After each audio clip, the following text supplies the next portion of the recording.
A pleasant day, everyone. Welcome once again to the JERVIN Eagle Viewpoints. This very moment, I would like to tell you how glad I am that until now you are very much loyal in supporting our vlog site. Well, the issues that we tackle here are not really very heavy, sometimes very light, sometimes very reasonable, but we talk of everything under the sun. So at this very moment, let us not prolong the agony. Let us go right away to our issue on focus. But before that, let us prepare ourselves by reading this biblical gem found in Matthew 19:26. And it says, Jesus looked at them and said, "With man, this is impossible, but with God, all things are possible." This is a very nice text, especially for the time that we have now. The common question is always, can we still shine even if our physical freedom is forcefully limited by government due to a pandemic force majeure?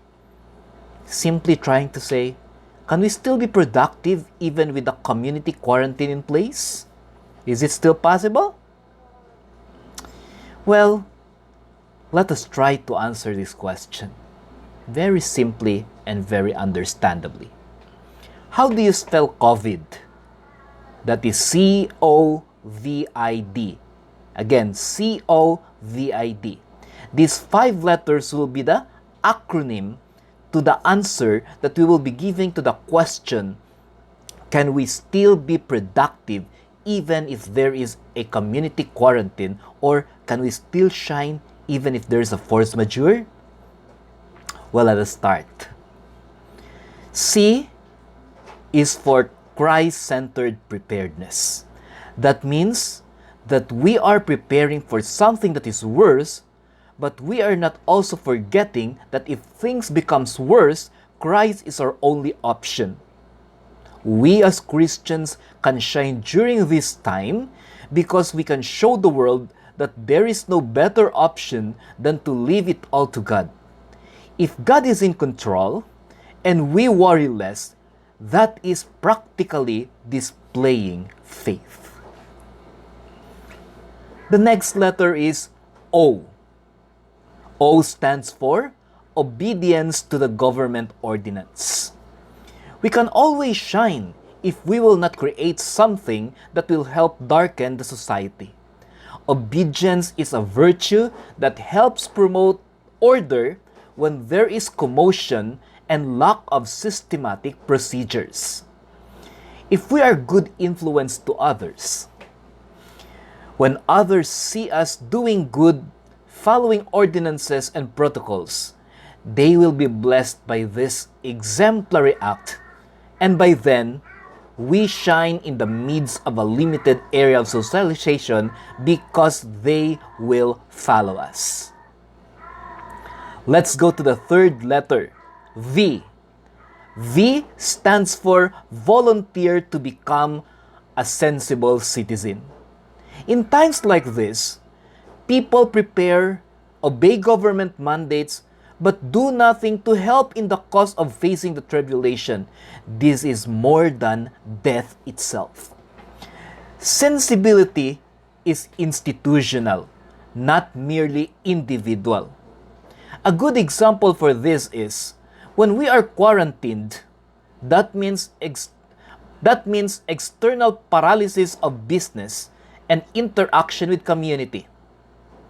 However, we can still shine if we will evaluate the situation, analyze how can we be of help, and then start doing something for the benefit of a greater cause. Communities that are quarantined now, sad to say, they just stay at home, wait for the announcements of their leaders, self-exclusion preparation becomes a trend. Where is now our contribution to community? To let them see our light that we are still shining, especially as Christians. Sometimes, by overdoing protection and protecting ourselves already, in a way that is not already logical, okay, makes us more of a person who seem not to care rather than caring for other people. Now, how can we be sensible citizens? Or how can we volunteer to become sensible citizens? Well, maybe making protective devices for free for our frontliners can be the most productive action we can do in these present times. Voluntary production of masks, face shields, and improvised plastic overalls, these are little things but can help. Can you imagine a community who has protected itself very long already for 2 to 3 weeks but has not aided a single aid to the frontliners of the community? So sad, but there are still places like this. If a community is already on gradual quarantine more than a week ago, but still there are no initiatives to be sensitive providers in the fight against this disease, then the community is actually not quarantined but paralyzed. There's a big difference between being quarantined and being paralyzed. If we are quarantined, our mind will function. Again, being quarantined, mind is functioning. Being paralyzed, you let others control your mind. Two very different things. Let's go to the fourth letter, letter I. I stands for individual rediscovery of self. We are all busy people before this pandemic surfaced. Together with this hectic life that we have is the neglect of some of the things we usually want to do before, yet may not have the space in our time management. I will give you my personal example to this. I am a teacher, and that consumes majority of the time in my life, especially during school days where I teach in the day and I prepare my lessons at nighttime. However, when this tribulation comes, I'm talking about the COVID-19, I was forced to leave professional work for a moment, to stay at home, to have social spacing. I found time to do things I wanted and loved to do, yet I was in constraint of quality minutes during the normal times. These things includes vlogging, poetry writing, writing books, and even caring for my wife, which is always the other way around in a normal quarantine days. Today, I have the chance of caring for a wife who is also a member of the frontliners, being an operating room nurse. To others, this is a great time to go back to the garden and plant. To others, this is a time to paint the house if during those working days, time won't allow. The point hardly driven here is, during these times of quarantine, an opportunity of doing something outside of a professional call becomes a realistic way of letting ourselves shine and become productive beyond the turbulence of the moment. The last letter is letter D.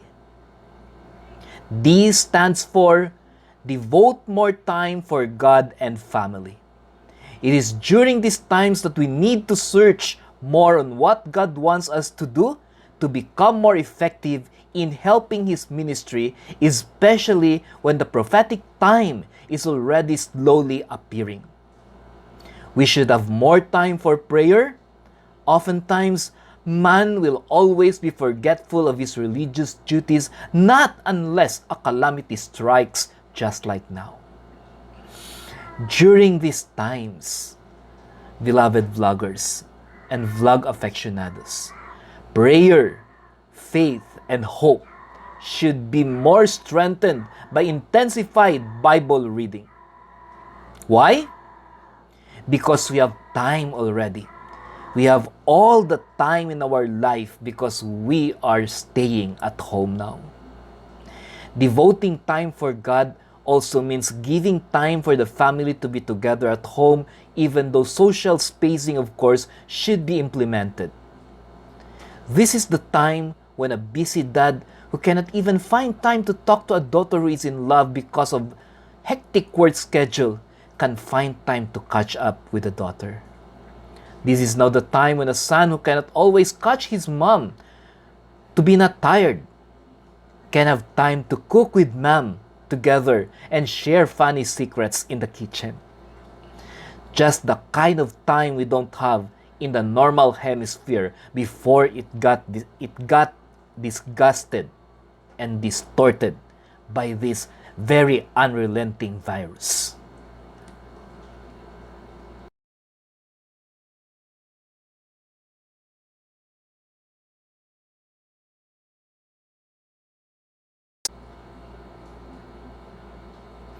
So the question is, can we still shine and be productive even during times of being subjected to enhanced community quarantine? Well, obviously, spell it with COVID and you have the answer. Okay? Spell it with COVID, COVID, and that is the acronym of the answer. Let us review. C is for Christ-centered preparedness. O is for obedience to government ordinances. V, volunteer to become a sensible citizen. I, individual rediscovery of ourselves. And D, devote more time for God and family. Beloved viewers and streamers, if we are not in the medical profession, we are not asked to sacrifice our bodies to become productive. Meaning, we should not go to the hospital and do the things that the nurses and doctors are doing if we are not trained to be like them. This is not productiveness. That is suicide. The best way to become productive is to be prepared to obey government ordinances, to volunteer on your own locality to do something worthy for the frontliners or to COVID solution itself, to be prepared, to rediscover things you wish to do but you do not have time in the past, and to have time with God and family. And if we have at least 80% of this total, we are already shining a lot and shining effectively. We are productive in this situational analysis. We are already being productive even if we are quarantined for a good reason. Yes, dear vlog aficionados, we can do something special during these days of limitation. It should not be things that we really require great finances or promotions. Rather, these are things that we need to do, yet professional obligations sometimes hinder us to do so. Community quarantine only paralyzes our area of movement, but it never paralyzes the creativity, innovative capacity, and logic of the human mind that God has given to us. Yes, enhanced community quarantine will only make more productive human beings facing these challenges of life. It's not the other way around. Again, enhanced community quarantine will only make more productive the human beings that are within its challenges. But it's never the other way around.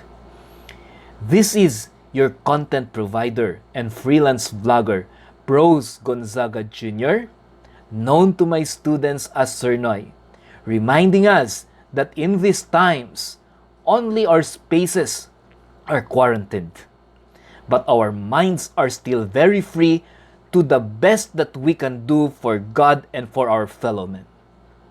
And that's the way the eagle hooked the prey. God bless us, fellow quarantined but free human beings, until our next encounter here in JERVIN Eagle Viewpoints.